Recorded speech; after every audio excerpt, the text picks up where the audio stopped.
Hello friends, welcome to your channel alpha maths with Rishabh. आपका alpha math with Rishabh में बहुत बहुत स्वागत है।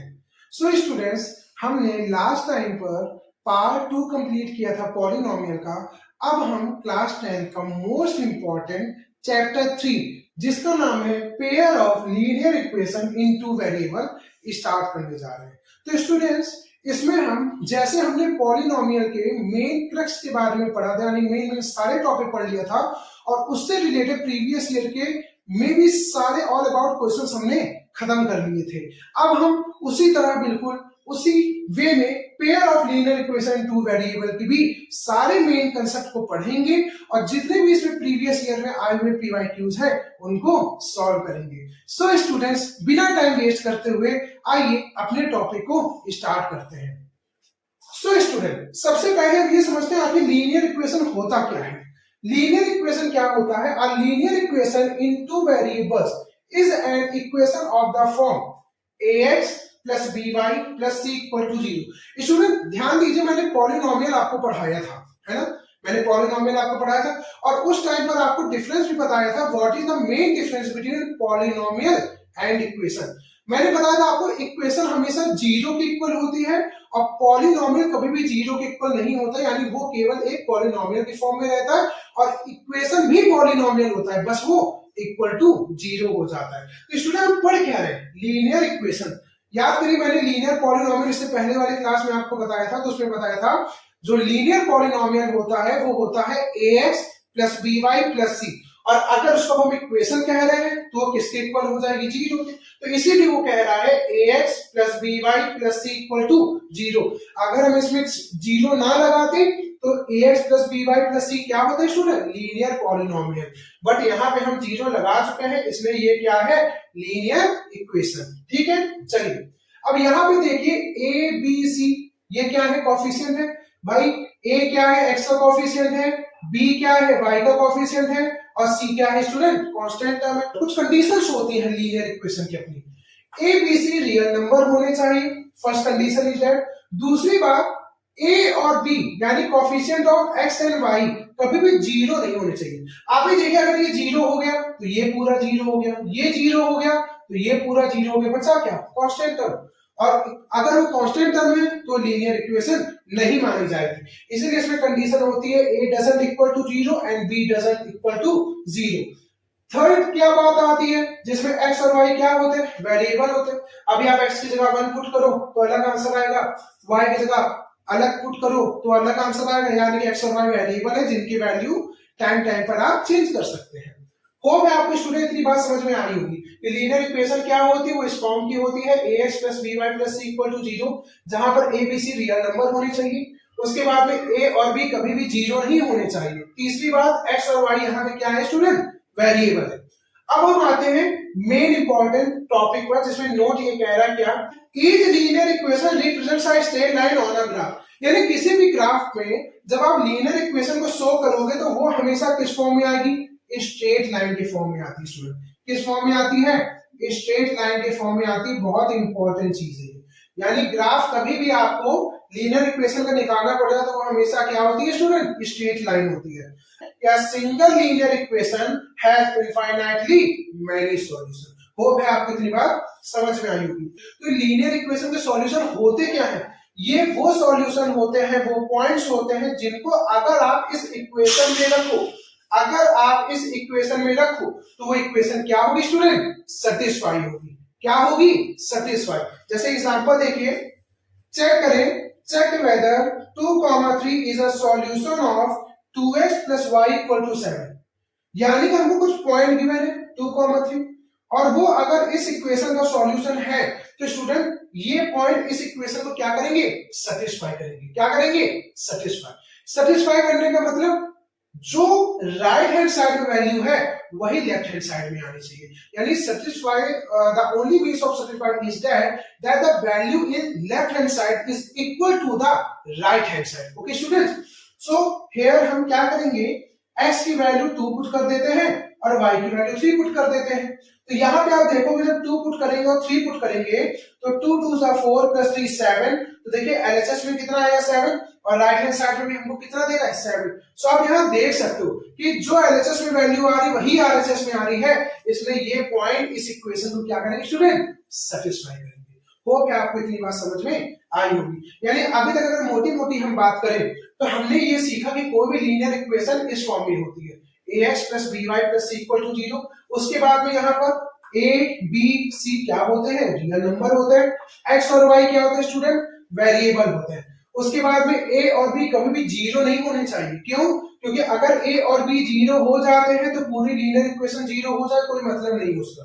उसके बाद में अगर हम देखें तो जो अगर इस हम लीनियर इक्वेशन को ग्राफ में रिप्रेजेंट करते हैं तो लीनियर इक्वेशन हमेशा स्ट्रेट लाइन को रिप्रेजेंट करती है। उसके बाद में अगर केवल एक लीनियर इक्वेशन है तो उस लीनियर इक्वेशन में आपको इनफाइनाइटली मैनी सॉल्यूशन मिलेंगे, क्यों, क्योंकि एक लाइन कई सारे पॉइंट से मिलकर के बनती है, इनफाइनाइट पॉइंट से मिलकर के बनती है, इसलिए वहां पे आपको कितने सॉल्यूशन मिलेंगे स्टूडेंट, इनफाइनाइटली मैनी सॉल्यूशन। और चेक करने का तरीका क्या है, सॉल्यूशन क्या होता है, किसी भी लीनियर इक्वेशन का सॉल्यूशन ये रिप्रेजेंट करता है कि अगर उन पॉइंट्स को उस लीनियर इक्वेशन में रखा जाए तो उसको सेटिस्फाई करेंगे। सेटिस्फाई का और कुछ मतलब नहीं होता है, बस ये होता है कि उसमें left hand side right hand side के क्या आना चाहिए, बराबर आना चाहिए। होप है स्टूडेंट आपको इधर वाले सारे टॉपिक अच्छे से समझ में आए होंगे।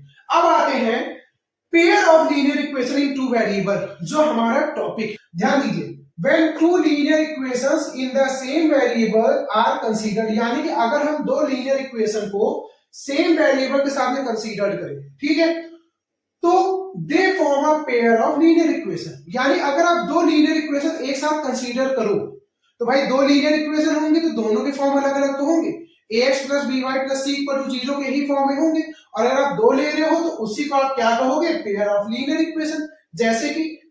जैसे हमने यहाँ पे क्या ले लिया, अब भाई दोनों के जो ए बी सी होंगे वो तो अलग अलग होंगे ना, तो यहाँ पे हमने ले लिया, वैसे अगर लीनियर इक्वेशन की बात करें तो उसका फॉर्म क्या होता है, ax plus by plus c equal to 0, लेकिन यहाँ पे आपको दो लीनियर इक्वेशन दिख रही है तो इस हिसाब से a1x plus b1y plus c1 equal to 0 पहली लीनियर इक्वेशन, और दूसरी linear equation a2x plus b2y plus c2 equal to 0।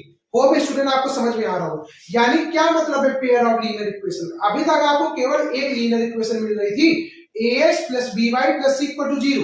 अब अगर आप पेयर की बात कर रहे हो तो पेयर ऑफ लीनियर इक्वेशन का मतलब क्या, दो लीनियर इक्वेशन होंगी और दोनों के a b c की वैल्यू क्या होगी, अलग अलग होगी।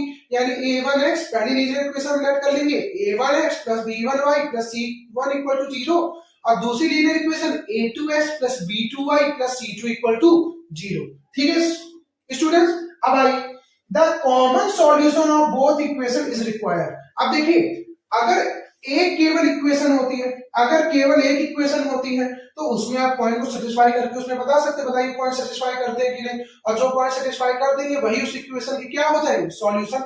लेकिन अगर आपको दो लीनियर इक्वेशन गिवन हो, अगर आपको दो लीनियर इक्वेशन गिवन हो तो उस टाइम पर आप कैसे पता करोगे उनका कॉमन सॉल्यूशन क्या होगा। तो देखिए मैंने यहां लिखा है the common solution of both equation is required, यानी कि इनका कॉमन सॉल्यूशन। एग्जांपल समझिए, जैसे यहां पे आपको दिया है x plus y equal to 5 और x minus y equal to 1, कि a1x plus b1y equal to c1 है और यहाँ a2x plus b2y equal to c2 है।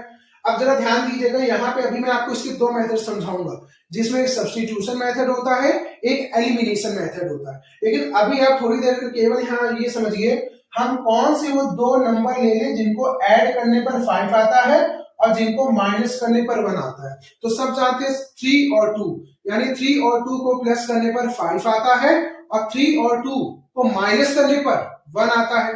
तो आप देख सकते हैं कि 3 और 2 क्या है, इन दोनों ही इक्वेशन के लिए कॉमन सॉल्यूशन है, इन दोनों ही इक्वेशन के लिए कॉमन सॉल्यूशन है। तो आपको इतना समझ में आया कि लीनियर इक्वेशन, अगर एक लीनियर इक्वेशन है तो उसका पर्टिकुलर एक सॉल्यूशन हो जाता है, और अगर आपको दो लीनियर इक्वेशन मिलती तो उनका कॉमन सॉल्यूशन आपको फाइंड करना पड़ता है।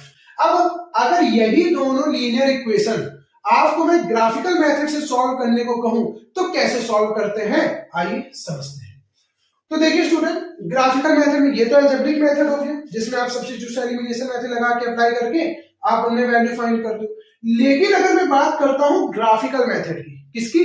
ग्राफिकल मेथड की, तो क्या होगा? In the graphical method, each equation is represented by a straight line on a graph. यानी स्टूडेंट आप एक ग्राफ बनाएंगे, ठीक है? उस ग्राफ में आपको, भाई लीनियर इक्वेशन है तो स्ट्रेट लाइन रिप्रेजेंट करेगी, तो उस ग्राफ में आपको एक पहली लीनियर इक्वेशन के लिए स्ट्रेट लाइन बना देनी है और दूसरी स्ट्रेट लाइन बना देनी है किसके? दूसरी लीनियर इक्वेशन के लिए। तो यहाँ पे वो कह रहा है कि by a straight line on a graph, यानी दोनों लीनियर इक्वेशन के लिए अलग अलग दो लाइंस आपको क्रिएट करनी है।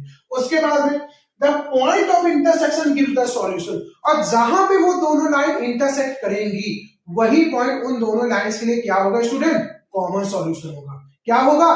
Common solution. क्या मेथड होता है इसका?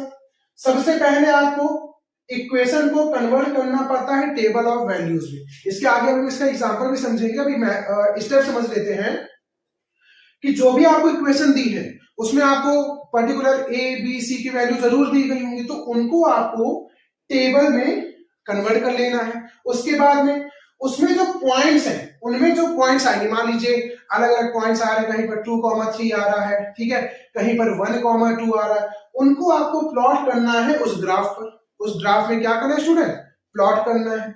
उसके बाद में आपको स्ट्रेट लाइन ड्रॉ करनी है और उसमें देखना है कि वो दोनों पॉइंट्स कहां पर इंटरसेक्ट करते हैं। हमारा जो अगला टॉपिक है वो है types of solution on the basis of graph, यानी कि ग्राफ बेस्ड। आइए पहला देखिए, अगर वो लाइन इंटरसेक्टिंग है, यानी कि जैसे आपने पहली लीनियर इक्वेशन की स्ट्रेट लाइन, दूसरी लीनियर इक्वेशन की स्ट्रेट लाइन, अगर ये दोनों किसी एक पॉइंट पर ये एक दूसरे को कट करते हैं, इंटरसेक्ट करते हैं, तो इसका कॉमन पॉइंट क्या है?